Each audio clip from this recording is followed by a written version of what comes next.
Ini pasti ada perintah, Bang. Nggak mungkin nggak ada. Ini perintahnya harus berbentuk komando atau pasti berbentuk komando dari atasan kepada bawahan alias top down. Karena perintahnya itu mungkin menurut saya adalah melakukan stakeout mission, yaitu misi pengintaian intelijen. Perintah dari siapapun itu bisa ditelusuri. Yang pasti anggota Densus saat ini tidak mungkin bergerak tanpa mendapatkan perintah dari atasan yang jelas. Santer dikabarkan bahwa Purnawirawan Jenderal Bintang 4 inisial B dalang dibalik pengintaian Jampitsus, Koni Rahakundini Bakri akhirnya buka suara. Menurut pengamat militer itu, penguntitan Jampitsus oleh Densus 88 terindikasi merupakan sebuah perintah dari atasan. Tak main-main, bahkan Koni membongkar adanya potensi operasi rahasia di tubuh Densus 88 dalam kaitannya dengan insiden yang terjadi di Jakarta Selatan tersebut. Yang kedua, pengintaian ini bisa berpotensi pada sebuah tindakan operasi. Itu yang tadinya kita mesti juga perhatikan. Jadi kalau ada pengintaian itu sebenarnya nggak mungkin tidak diikuti oleh sebuah tindakan operasi. Apalagi ini terkait pada satuan atau oknum satuan Densus 88. Makanya tadi kalimat-kalimat mempertanyakan ini kenapa sampai Jampitsus harus digitukan, itu menjadi menarik. Kendati telah menjadi rumor, hingga kini belum dapat dikonfirmasi terkait siapa sosok Purnawirawan Jenderal Bintang 4 inisial B tersebut. Namun Koni memastikan bahwa ada skenario komando yang diberikan untuk anggota Densus 88. Jika benar apa yang diberitakan di media, maka patut diduga pasti ada perintah, tidak mungkin tidak. Tentu hal ini bukan perintah biasa, melainkan sebuah komando yang diberikan oleh atasan terhadap bawahan. Karena menurutnya, misi ini adalah pengintaian intelijen. Pasalnya, anggota tidak memungkinkan untuk melakukan sebuah tindakan tanpa ada perintah. Yang ketiga adalah pengaman dari POM TNI. Kenapa sampai POM TNI mengamankan? Artinya ada sebuah indikasi yang ancaman yang sifatnya nyata. Karena nggak mungkin TNI itu bisa dideploy tanpa sebuah ancaman yang bersifat nyata. Apakah itu dengan kapasitas ancaman yang tinggi, ya kan? Kemudian apakah kemudian ketidakpercayaan kepada kepolisian? Saya nggak ngerti tuh. Pokoknya jika ini semua benar berita itu, ada 3 prinsip yang harus saya ulang. Adanya komando top down, adanya potensi perintah top down yang berpotensi sangat melanggar hukum. Yang ketiga ada diploma militer dari atau di kejaksaan. Lebih lanjut, Koni menduga adanya potensi sebuah operasi rahasia di tubuh unit anti-terorisme tersebut. Meski memastikan bahwa tindakan tersebut adalah komando dari atasan, namun Koni enggan membeberkan siapa pelakunya. Ia menambahkan bahwa sosok tersebut sudah pasti dapat ditelusuri. Terkait dengan Kejaksaan Agung yang kini dijaga ketat oleh TNI, menurut Koni adanya alasan mengapa Kejagung meminta pengamanan dari TNI karena ada ancaman yang tidak diketahui oleh publik hingga TNI ikut turun tangan. Bahkan Koni juga menilai adanya ketidakpercayaan masyarakat kepada pihak Polri. Bahwa diploma militer di kejaksaan itu ada di wilayah sipil ya Bang ya, dia penegakan hukum kan. Tapi itu dilakukan jika dianggap aparat sipil sudah tidak mampu atau dipercaya lagi tidak mampu untuk melakukan sebuah pengamanan. Makanya kemudian militer turun gitu loh, untuk secara cepat, tepat menangkal, menumpas ancaman. Artinya sudah ada ancaman yang terjadi pada saat kejadian itu sehingga kemudian TNI turun tangan.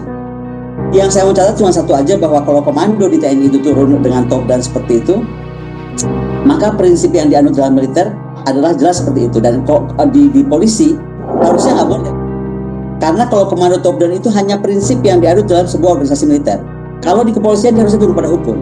Koni lalu menegaskan adanya 3 prinsip terkait TNI yang menjaga Kejagung hingga Densus 88 yang mengutip Jampitsus Febri Adriansyah. Pokoknya semua benar, berita ini ada 3 prinsip yang harus diulang. Adanya komando top down, adanya potensi perintah top down yang berpotensi sangat melanggar hukum. Yang ketiga adanya diploma militer dari atau di kejaksaan. Pasalnya, diploma militer berada di wilayah sipil jika aparat tidak mampu menegakkan hukum. Tidak hanya itu, Koni Rahakundini Bakri juga memastikan bahwa adanya ancaman yang terjadi hingga TNI harus turun tangan. Di dalam benak kita semua kita tahu kok Polri itu kan harusnya sipil ya kan? Itu beda sekali dengan militer. Polri itu kalau kita lihat unsur, dia itu unsurnya yin. Kalau militer itu unsurnya yang. Bedanya apa? Dia itu fungsinya pengembang. Tentara fungsinya penghancur.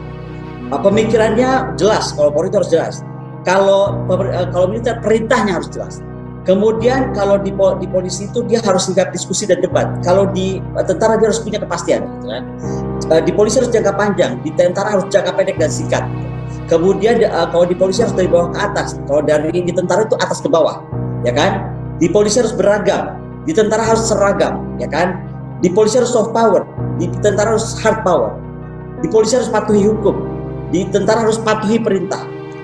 Di polisi harus buka tutup tergantung keperluannya. Kalau di militer itu harus rahasia. Pengamat militer dan pertahanan, Koni Rahakundini Bakri, sempat mengeluarkan pernyataan wacana penempatan Polri di bawah Kementerian Republik Indonesia. Dalam akun Instagram, Koni mengatakan bahwa Hari Kebangkitan Nasional adalah saat yang tepat untuk melakukan reposisi demokrasi dan reformasi sistem keamanan nasional dengan pernyataan Presiden terpilih Prabowo Subianto untuk mensejajarkan Polri dan TNI. Hal ini dapat dilakukan melalui revitalisasi Polri ditempatkan di bawah kementerian, seperti halnya TNI di bawah Kementerian Pertahanan seperti saat ini. Sebagai catatan, kepolisian di dunia hanya ada dua model, yaitu di bawah kementerian atau di bawah Pemda. Yang terjadi sekarang, polisi kita itu menjadi militer. Seharusnya menempatkan Kapolri itu sejajar dengan tidak sejajar dengan pejabat politik. Misalnya tadi, apakah harus kemudian di bawah Kemdagri gitu kan? Tapi sebagai pejabat teknokrasi atau birokrasi. Ada argumentasi klasik Profesor Kiki misalnya menyampaikan anggaran dari mana kalau mau berubah itu. Sebentar, model Jepang itu tidak merubah anggaran, tapi dia memindahkan Kapolrinya itu di bawah Kemdagri. Kemudian model US, anggaran Kapolda itu di bawah tanggung jawab Pemda provinsi ke bawah, dan anggaran polisi nasional di bawah Kemdagri dia. Nah ini dulu yang kita mesti paham. Jadi kita mau ikut model mana? Kedua, kita ini paling aneh sedunia ya, terkait dengan budaya Polri yang tadi salah tempat. Yang saya bilang tadi, katanya dia civilians, tapi kan semuanya gayanya sudah sangat militer. Mereka masuk budaya atau zona yang tadi, unsur yang, sehingga ini yang tolong diulang ya, tidak tunduk pada hukum, tetapi tunduk pada komando.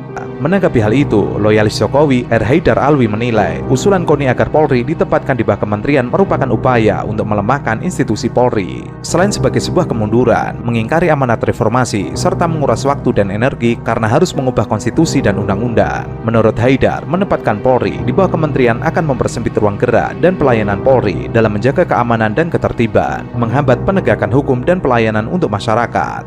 Sebab rantai kerja Polri yang semakin panjang akan membuat pengambilan keputusan strategis nasional menjadi kian lambat. Dia jelas mesti di bawah sesuatu. Saya nggak mau tahu dia mau model Jepang di bawahnya Kemdagri, atau dia mau model Amerika di bawah di bawah Pemda kota, atau di bawah negara bagian. Tapi yang pasti menurut Bu Koni tidak pas kalau langsung di bawah presiden. Dari awal TAP 647 keluar, saya yang paling bicara dulu. Makanya apa yang ngomong Agus Wijoyo kemarin itu sih sudah lama kita bahas. Tapi kan nggak pernah bisa tembus, Pak. Saya malah udah bicara langsung dengan Pak Tito loh waktu itu, saat Pak Tito menjadi Mendagri. Saya malah dari polisi yang justru tidak mau ya? Banyak dataan. Saya bilang polisi ini sekali lagi bukan polisinya semua ya, dinasti yang nggak mau terganggu. Sekali lagi nih, saya udah nggak bicara oknum juga, saya bicara dinasti.